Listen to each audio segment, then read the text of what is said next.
All right, now the witness has been placed under oath. I'm just going to inquire. The court does have an exclusionary order. In fact, Mr. Boudreaux, have you observed any of the trial testimony in this case since it began? I have not. All right, have you talked to anybody else about the testimony they've given in trial? I have not. All right, Mr. Wood, then you can proceed with your direct examination. Thank you. And Your Honor, before I do, I apologize. I should have asked for this from the court earlier. If I could be handed State's Exhibit 9. Okay, we'll get that to you.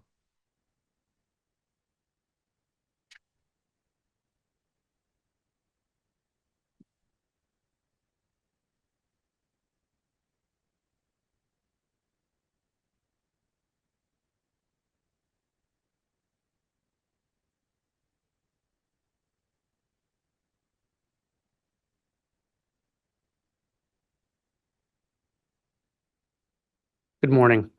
Morning. Can you state your name and spell it for the record? My name is Brandon Boudreaux. Brandon. Boudreaux is Boudreaux.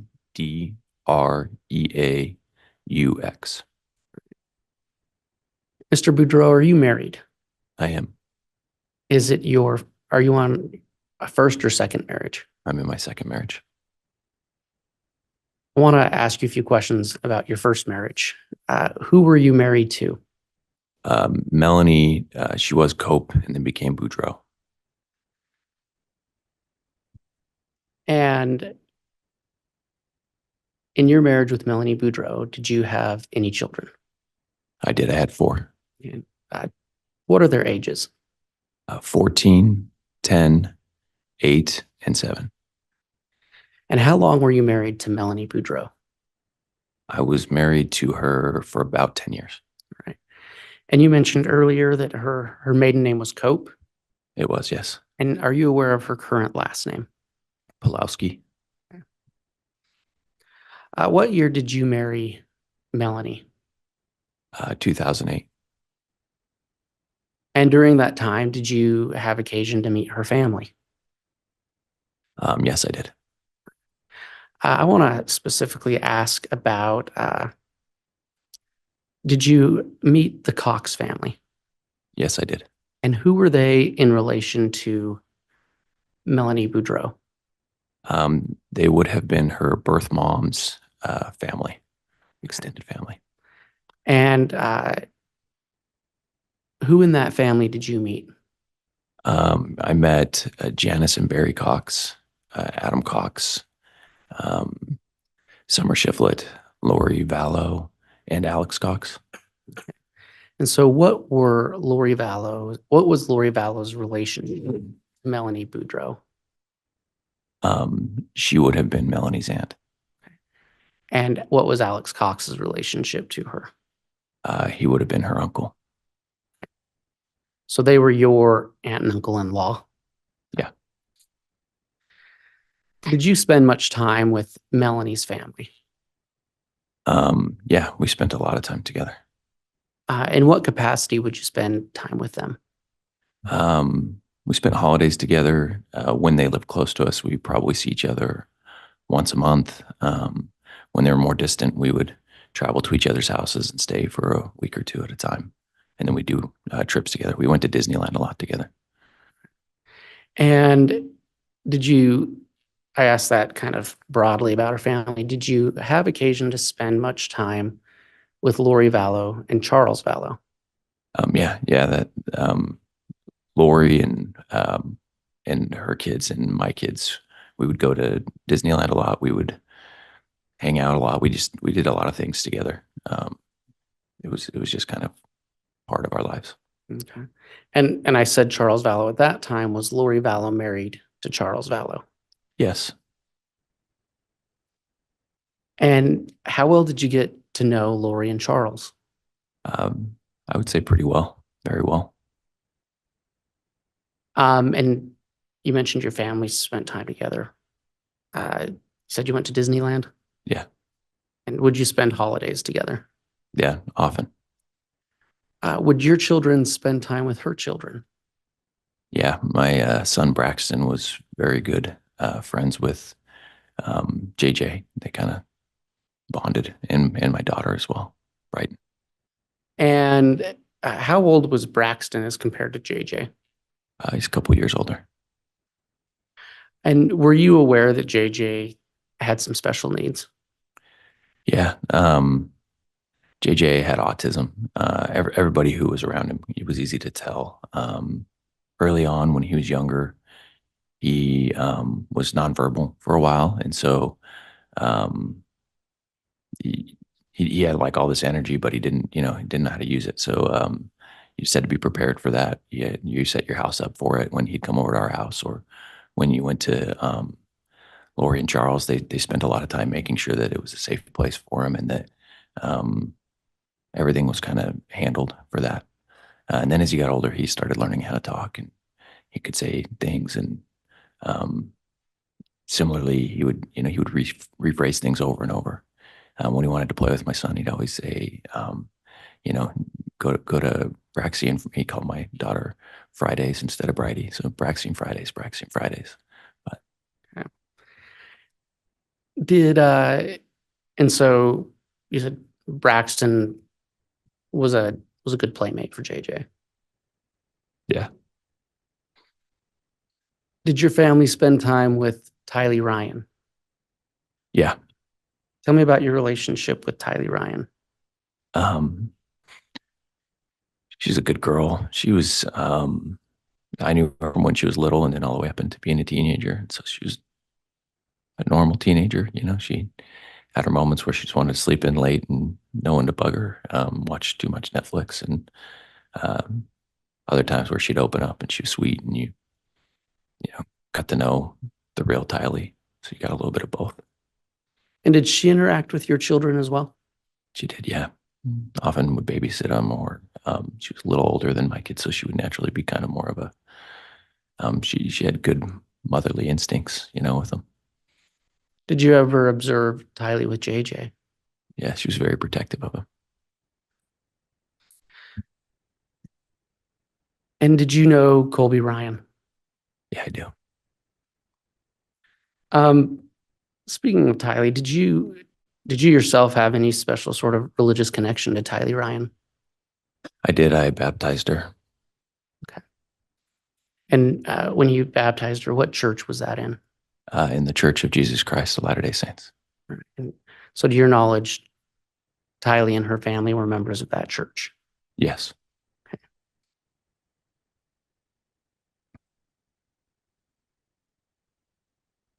I want to talk a little bit about Melani Boudreaux and Lori Vallow. Did you have occasion to observe their relationship? Yes, I did. And was that over a span of years? Yes. What was that relationship like? Melanie's mom died when she was young, and she had an awesome stepmom, but I think she also looked a lot to Lori as a mother figure. So she, in our marriage, at least, she was very easily influenced by wanting to do things. That's why we went always to Disneyland with Lori. It was just kind of, she always wanted to be like Lori, and spent a lot of time looking for her acceptance. Okay. And you testified that you indeed spent a lot of time with them. Yes. Did you know Charles Vallow? Yes. Did you have a relationship with Charles Vallow? Yeah, we had a really good relationship. Tell us about that. What made that a good relationship? We just had similar personalities. I think both of us, we loved what we did for work. We loved owning businesses and selling. And he was very much a producer mentality type of a person. And besides that, I think we both loved our faith and had a lot of gratitude that we had. I think of us spending time just talking about how grateful we were to have our families and be in a position where we were in life. And you said you had some common ground in business. What did you do? I built a direct TV sales organization. and he owned he did life insurance. You'd mentioned traveling to each other's homes. Where did that happen? It depended throughout, that 10 years is a long time. And so they moved, they never owned their houses. They rented and they moved a little bit more often. And so they lived in Hawaii for parts of the time, and we would travel out to Hawaii to see them. Other times they lived blocks from us in Arizona. I lived in Arizona throughout that whole time. Okay. And would they sometimes stay at your house when they came back from Hawaii? Yes. Yeah. When I was first married, Lori actually came up and stayed with us in Utah as well when I had a place there. And yeah, I believe you mentioned that you would spend holidays together sometimes. Yeah. Often like Christmas, Thanksgiving, major holidays, we'd end up meeting at somebody's house and doing it together. Do you recall the last Christmas that your family, the Boudreaux family, and the Charles and Lori Vallow family spent together? Yeah, it would have been 2018. And was that a typical Christmas? No, it was different. Why was it different? In 2018, our families were changing.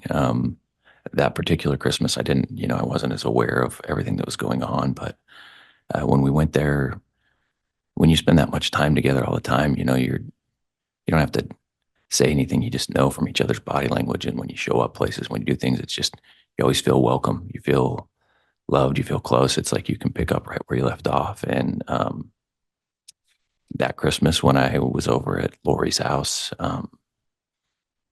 there just felt like a lot of distance. There was, and usually just the family. It was just like the Coxes and the Boudreaux. And that Christmas, there was someone named Melanie Gibb who was there who, she was a stranger to me. So it was kind of different to have a stranger at Christmas. And there was really not very much conversation with me, and a lot less focus on my kids and the kids that Christmas. So when you say less focus from who? From Lori. And how was her interaction with you and your family different than before? Yeah. Lori was pretty like doting. When my kids would come over, she would make them feel loved. She would,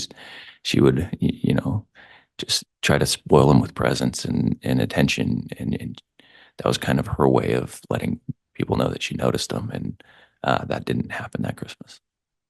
So it was markedly different. Yeah. Did you observe Lori and your wife, Melanie, at that party? Yes. Do you recall what their interaction was? I remember leaving afterwards and talking to my wife about how it felt different because it felt so different, and her telling me that nothing felt different at all. So I would say that she felt like it was fine and normal, and it didn't seem to her like it did to me. Okay.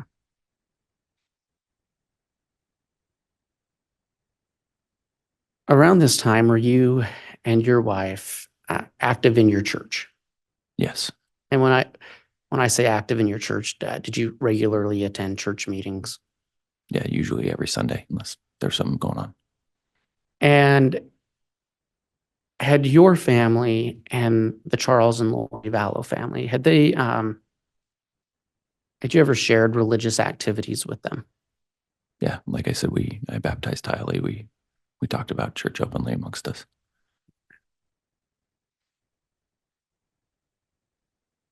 Around that time, so we're talking about the end of 2018,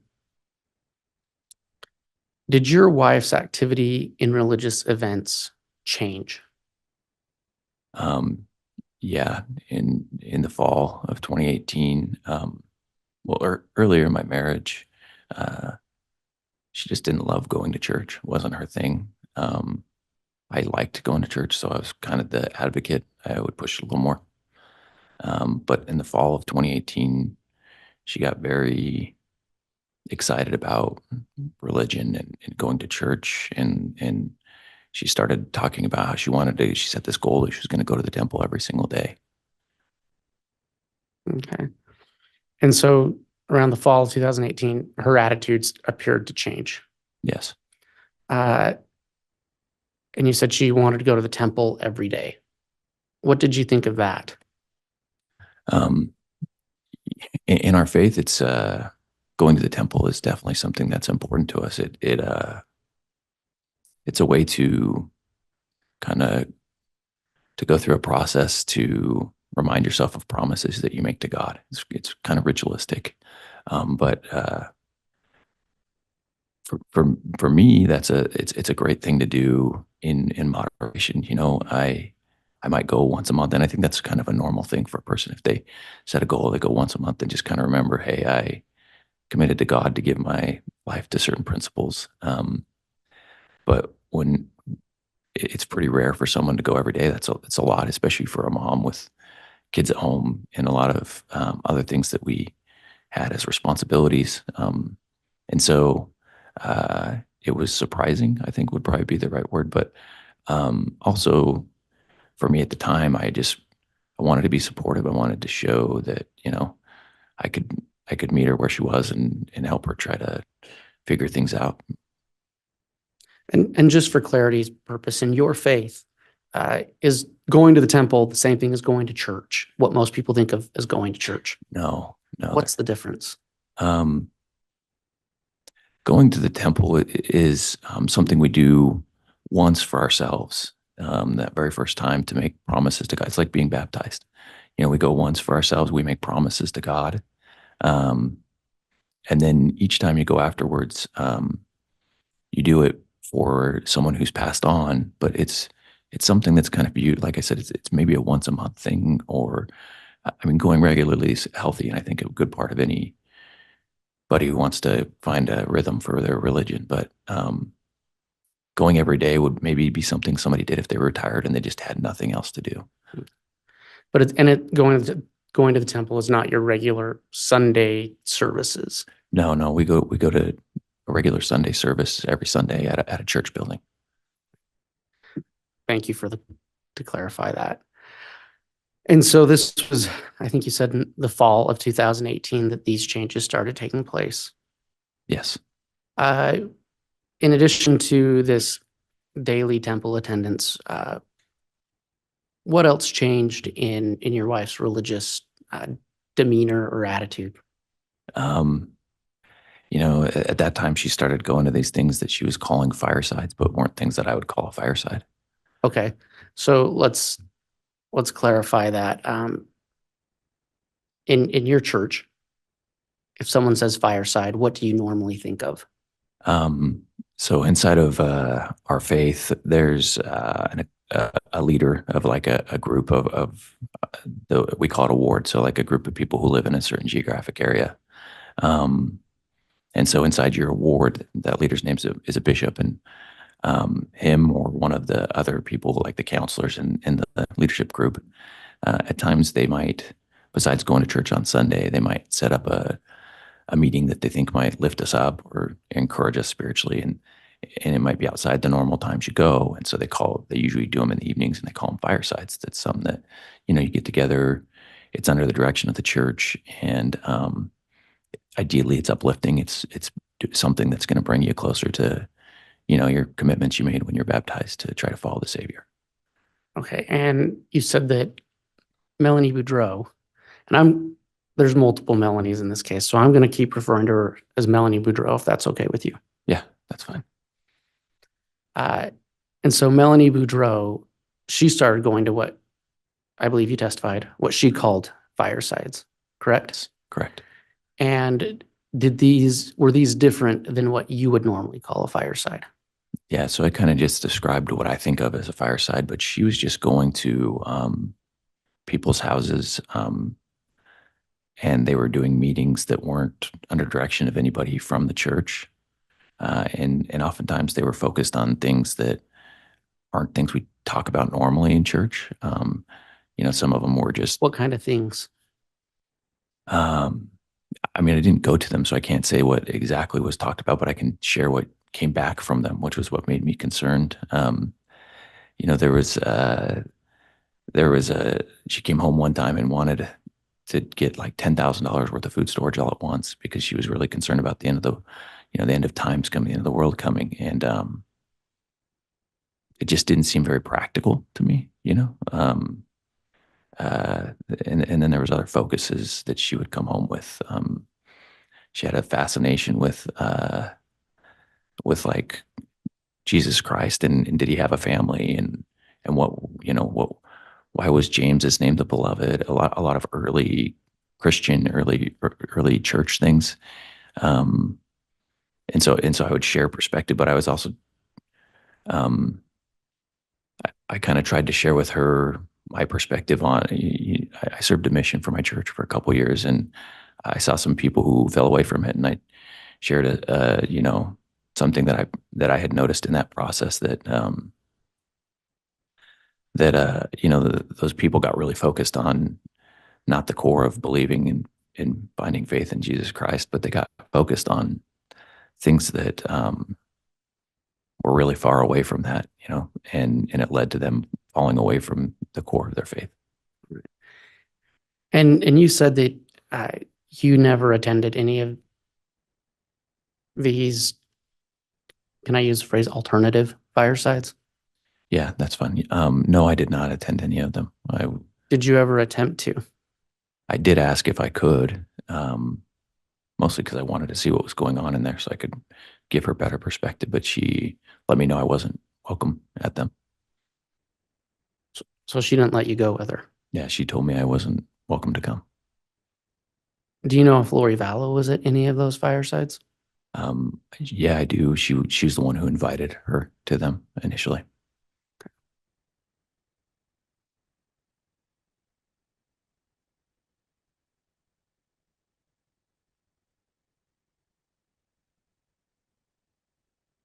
So coming back to fall, winter of 2018, if it's fair to say that your testimony, your wife's religious fervor has changed, and you had this awkward Christmas party. Is that fair to say? Yes. Did the situation, and you've testified that your relationship between the Chad and Lori family and your family was close. Did the situation between your family and Charles and Lori's family change around that time? A little bit after, right after in the new year, beginning of the new year,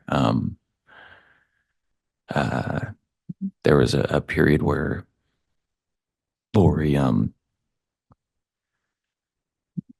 she did send a message to the family telling them that her accusation was Charles was cheating on her, and that because of this, she locked. She took all the money out of their bank account. She stole Charles's truck, changed the locks on their house. It was very irrational to me. And when was this? It would have been like the end of January of 2019. And how did you respond to that situation? Initially I didn't even know about it. I think she called everybody, but my phone was blocked from Charles, so I couldn't hear from him at all. I found out later that Melanie must have blocked him in my phone, but just to be clear, Charles Vallow's contact was blocked on your phone. Yes, and I didn't do it. And the only other person who had access was my wife. Okay.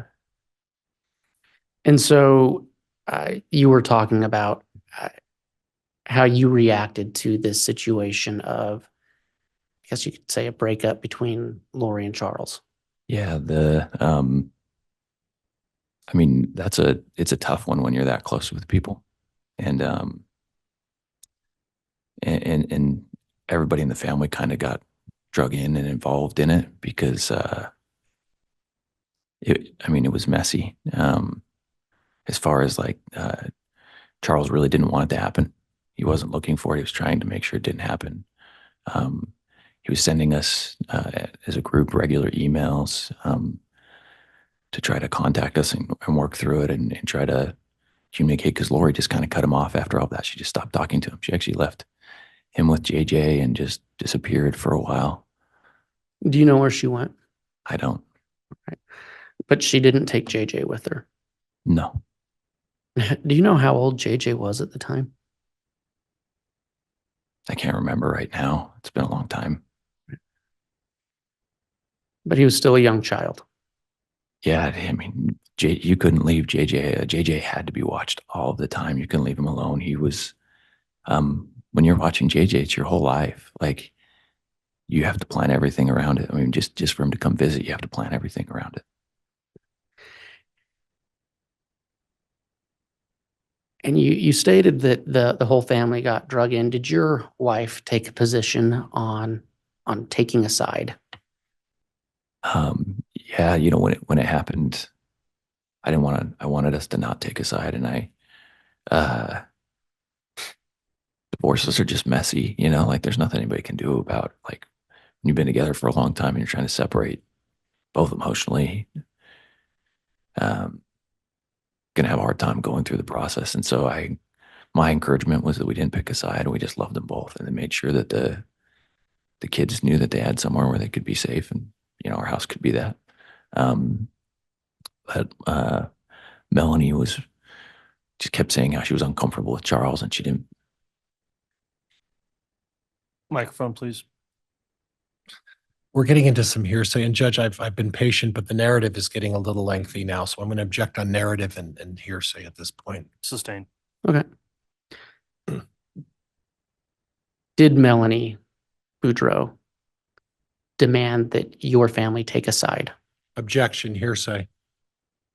That's a request, Your Honor. A request is not hearsay. That is overruled. You can answer. Yes, she did. And did you respect Melanie's wishes on that? I did my best. And was that because she was your wife? Yeah, I wanted to stay married. It was really important to me. And so we've kind of moved on now to the beginning of 2019. Is that accurate to say in Yes. these events that you're talking about? Yeah. Did you see Lori Vallow much in early of 2019? Not at all. Okay. And I believe, I don't want to misstate what you said. It was your understanding that she had left. Yeah, I don't know where, because I didn't have any contact, and it didn't seem like anyone else did. But Did you see Charles Vallow at all during that time? I did a few times. We would agree for JJ to come over, play with my kids, and so he would come over. Okay. And Lori was never with him? Never. And was she with JJ? No. But Charles would come over and bring JJ to the house. Yeah. And what would JJ do at your house?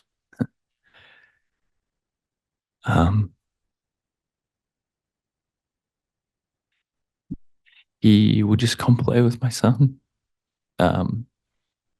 He would, they play video games as long as he could keep his attention on it. Sometimes he just bounce from one thing to another and be all over the house. Braxton would kind of keep his eye on him and play with him. He knew JJ was special, and so he kind of kept that assignment. Before JJ came over, you'd prep, we put like little stoppers on the top of all the doors out or whatever to make sure he would try to sneak outside. And then it was, he's so fast that you had to be prepared. So you'd pre-plan some of that stuff before he came over, make sure it was ready for him. And then, but Braxton would kind of keep his eye on him, and I would usually at that time, I'd sit and talk to Charles. Okay. What would you speak with Charles about? You can imagine someone going through a divorce they didn't want to go through. He was pretty, I don't know what the right words are, distraught, sad, overwhelmed. It was a lot for him. Are you aware if at any time there was an attempt at reconciliation between Charles and Lori? Yeah, I think Charles tried to reconcile. I actually think he stopped at the divorce. He always said that he was going to make it work. Sustain. Right.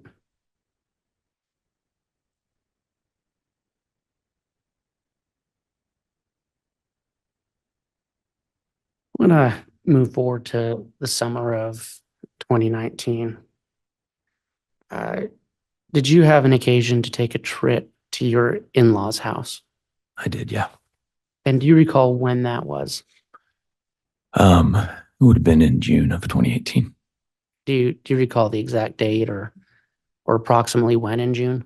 The week of June, like 23rd, 25th, something like that. What was your purpose for going to your in-laws? My wife's younger sister was getting married. And while you were there, did anything out of the ordinary happen? Yes, What was that? a few things, but the first thing that happened is my grandfather died of a heart attack. Okay. And were you expecting that? No, And so you're at your wife's family's house when you got the news? I was actually with my parents. We took my family, went to, decided to go to church with my mom and my dad, which is they still live in the same place where I had left for my mission on. And we were actually just sitting in the pews right before church started. And my dad got a phone call and he never gets up and takes his phone calls in church. So he got up and he left. And he came back and he waved us all out, said,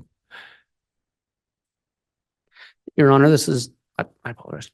Go ahead. It's sustain, as you're saying. It's just some foundation, so I can move on at this point. Very well. Did you have any conversations about your grandfather's death with your wife, Melanie? yes, after he passed away, I waited a day or two. My mom called me to tell me when the funeral was. And I told her that when it was and that I wanted us all to go. And she told me she wasn't going to go. Sustained. And I'll strike that final part of the response of what was said. All right. At this point, were you still at your in-laws' home? Yes, And did you have a disagreement with your wife over whether or not to attend your grandfather's funeral? yes, Did you want to go to your father's funeral, your grandfather's funeral? Overruled. You can continue, Mr. Wood. yes, I wanted to go to my grandfather's funeral and I wanted my family to. While you were having this discussion with your wife, did that escalate into any other type of conversation? Yes, it escalated into a conversation and an argument that didn't make any sense to me. What was it about? Well, she started bringing Lori into this argument, which had nothing to do with what we were talking about.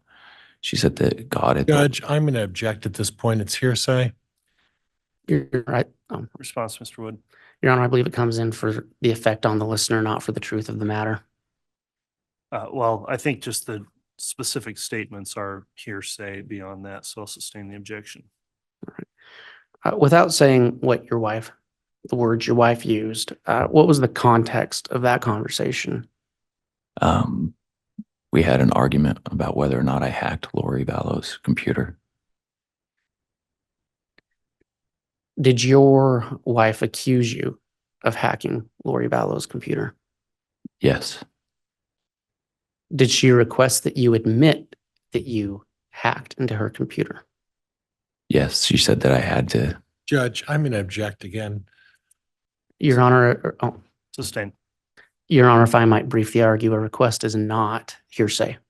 Well, a request if it's calling for specific statements of the party not here for cross would be hearsay. So I'm not saying you can't answer, but in terms of specifically what was said, that's where the ruling stands. All right. Thank you. So that accusation was made. Yes. What was your reaction to that? I just felt really frustrated. I had no idea why we were even talking about it. It had nothing to do with what what I was trying to get through to her and what I was trying to talk about. It was like this thing that didn't make any sense to me. Without going into any specific statements, did Melani Boudreaux provide any context for why she thought you'd hacked into Lori Vallow's computer? Judge, it's going to call for hearsay. Overruled. Can you ask that question one more time? Without providing any of the statements she said, did Melani Boudreaux provide any context for why she thought or why she was accusing you of hacking into Lori Vallow's computer? Can you ask that one more time? I want to answer it properly. Sorry, it's probably complicated. Yeah. Was there any reason given why she thought you had hacked into Lori Vallow's computer? Judge, response calls for hearsay. Overruled. No. Just a bare accusation. Yeah. To be clear, Mr. Boudreaux, did you ever hack into Lori Vallow's computer? No.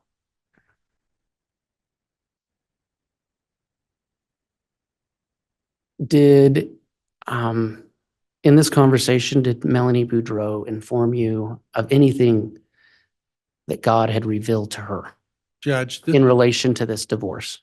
Judge, I'm going to object. This is leading. On leading, that's overruled. Yeah, the argument continued to progress, and I guess she actually specifically said that God had told her. Judge, I'm going to object. It's hearsay. It is hearsay. Your Honor, that this statement is not coming in for the truth of the matter. It's just simply to show the argument and the effect on the listener. All right. And again, for that purpose, it's not hearsay, but any specific statements where they're not subject to cross, I'm finding are hearsay. Yeah. Without saying the specific statement she said, what did she accuse you of? Of being gay and of hacking her Aunt Lori's computer. And what was your response to those accusations? I mean, all of the emotions you would think you'd feel after 10 years of married to somebody. Disappointment, frustration, a lot of grief, a lot of grief.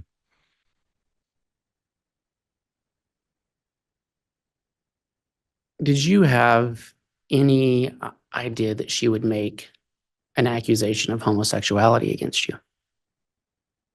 No. I mean, I had a thought that it might happen because of something Charles had said, but no, I never would have believed it.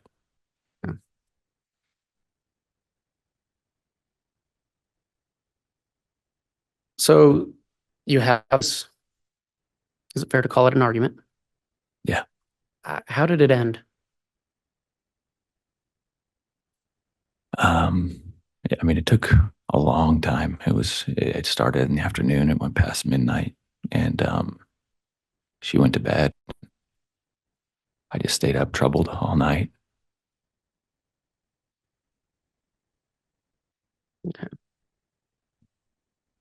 Did you send a text to Charles and Lori that night? I did. I was really frustrated about this whole thing being involved in my relationship with my wife. So I sent it. It's becoming a narrative. It's non-responsive. Overruled. So I sent a text to Charles and Lori both, telling them that if my family was broken up and my marriage ruined, it was on them. Did you ever hear from Lori in response to that? No, Did you hear from Charles in response to that? I did. When approximately was that? Um, a little bit later, a lot was going on at that time, so I couldn't say like a specific time, but I ended up talking to him on the phone. Would you say this, is it fair to say we're still in the late June?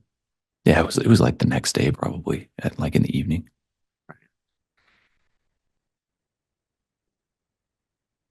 And what was that conversation like? He just apologized for everything. Judge, I'm going to object at this point. It's calling for hearsay. Sustain. What did you say to Charles? I just apologized to him. Told him I was really sorry about not being there more for him, because now I was feeling like I know he must have felt. And he just, he was really gracious. Was that the last time you spoke with Charles Vallow? It was.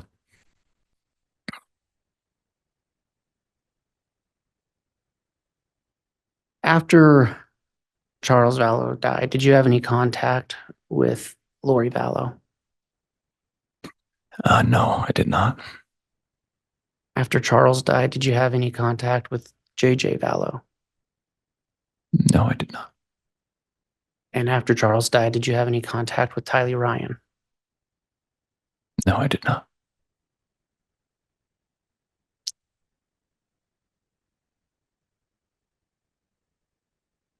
After Charles Vallow died, what happened with your relationship with your wife? Oh, we got divorced. When did that happen, approximately? We started the divorce right after my grandfather's funeral, but it takes a little while. So we got a mediator right after and signed all the documents. And I moved her into a rental house, and then I think it finalized in October. Okay.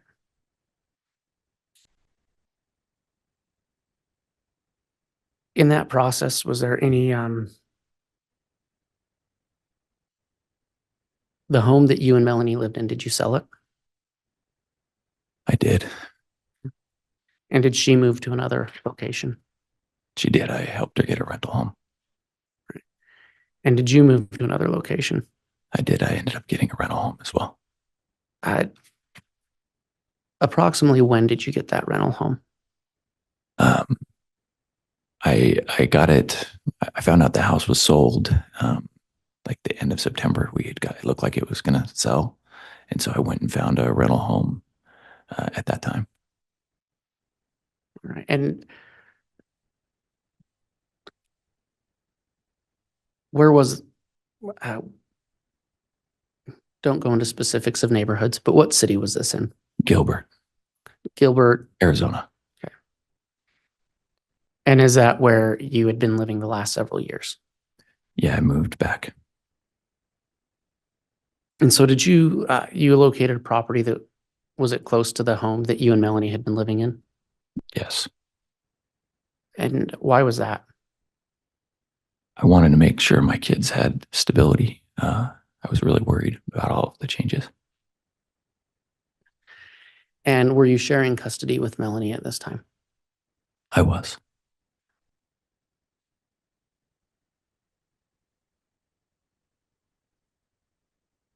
What was the situation between you and Melanie like at this point, at the end of September, beginning of October of 2019? It had changed quite a bit. Since June, she just stopped talking to me. We could text, but barely. There was no connection anymore, and she's very cold to me. At this point, did you know where Lori Vallow was? No, Is it fair to say that probably wasn't the first thing on your mind? Yeah. But you hadn't heard from her, No. and you hadn't heard from Tylee or JJ. No.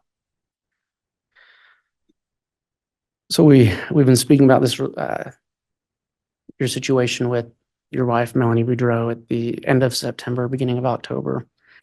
Did anything happen at the beginning of October of 2019 that affected that situation? Yes. What was that? On October 2nd of 2019, someone parked in front of my house and shot at me and tried to kill me. Okay. Let's talk about that. October 2nd, you said? Yes.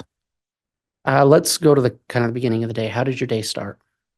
I woke up, I had all my kids at my house. So I got them ready for school. And then I got them out the door. We did our normal stuff, breakfast, prayer. And then I dropped the older two at school. And the younger one, the second youngest at a preschool. And then I dropped my youngest at Melanie's house.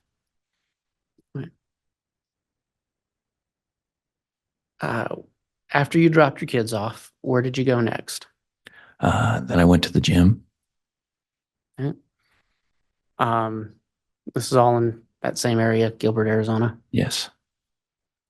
And after the gym, where did you go? Then I drove back to my house. And as I was driving around, my house is a couple of houses in on the street. So I made a left in onto the street. And as I was driving, I noticed a few things. My house, the driveway, there was like a Jeep parked right on the edge of it, where I would normally turn in, and there was nothing parked there usually. I'd only been there for a few days, but so far it was always, there was this van there, and like the Jeep was parked with its like bumper basically on the van.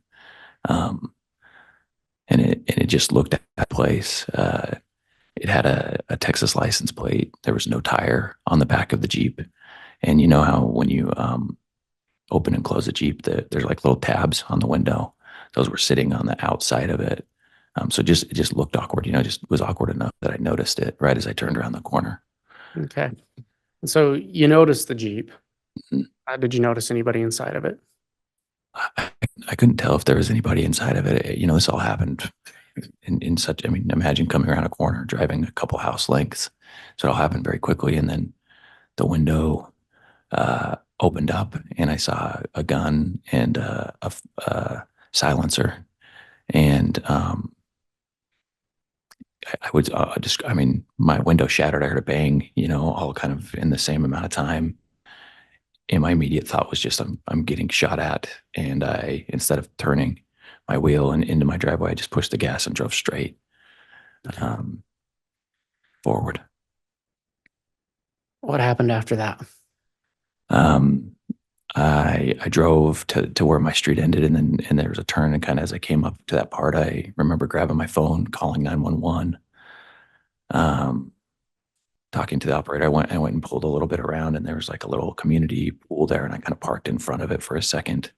And there's like a loop between my street and the street above me, and I remember I could see on that loop. I saw that Jeep start to come around the corner, and then it did a U-turn and went the other way. And I think I started to follow it at first, and then I think were you on the phone with 911 during this time? Yes, yeah, the whole time I was talking to an operator. And you just said, if I understand correctly, that you started following the Jeep.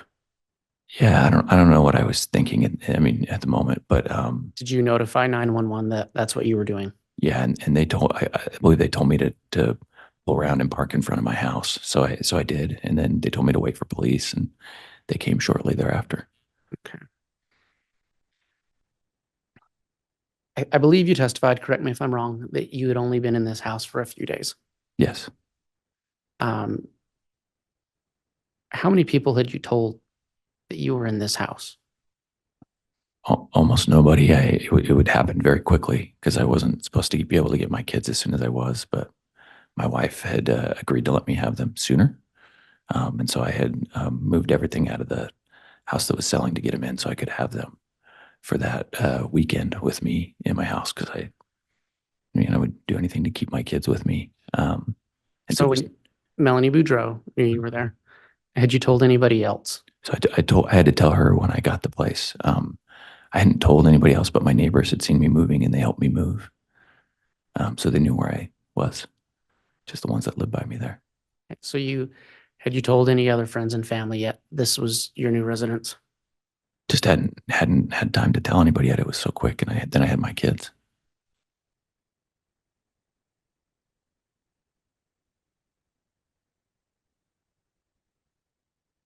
So did law enforcement show up? Yes. And did you notify them of what had happened? Yeah, I told them everything that I could. And when you said your window had shattered, is that your driver's side front window? Yes, the bullet had lodged up in like the door frame, which I didn't know in the moment, but later you could see where it had hit. And it was just right above like where my head would be. And did you describe the Jeep to law enforcement? Yes. And did you follow up with law enforcement after that? Yes. When you go through something like that, you spend all day, it feels like, with law enforcement. It takes a really long time. So at some point, like, a detective came over and I talked to him. And then later, as I was thinking through everything and talking with other people that were close to it, I realized that I felt really confident that the Jeep was Tylee's Jeep. Okay, so let's talk about that. Were you aware that Tylee Ryan had a Jeep? Yes. Did you know how long she'd had it? Charles got it for her during all of this, when he was in Texas, he'd gotten her Jeep. So when he was in Texas, was that in 2019? Yes. Okay. And you had seen that Jeep? Yes. And so I don't want to put words in your mouth. Your testimony is that as you reflected on it, you thought more and more that this was Tylee's Jeep. Yeah, I think I might have called Zach Cox and talked to him too, and he might have had the same thought, and we both were just like, that's got to be the Jeep. Who is Zach Cox? Adam Cox, Lori's brother. It's his son. He had lived with Lori and Charles for a period of time, and with me. He's 18, 19 at the time, so he just kind of out on his own. And he was working for me. I had given him a job.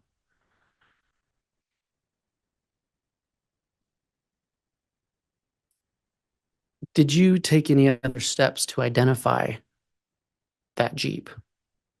Yeah, I was an insurance agent at the time, and previously Charles had given us the VIN number, and so I just gave that VIN number to law enforcement. Okay. And okay, so you have the VIN number for Tylee Ryan's Jeep? Yeah. Okay. And that's the number you provided to law enforcement? Yeah. And just to be clear, you had that because you were insuring that Jeep? I didn't end up insuring it. He had just given us all the information, Charles had. Okay. So.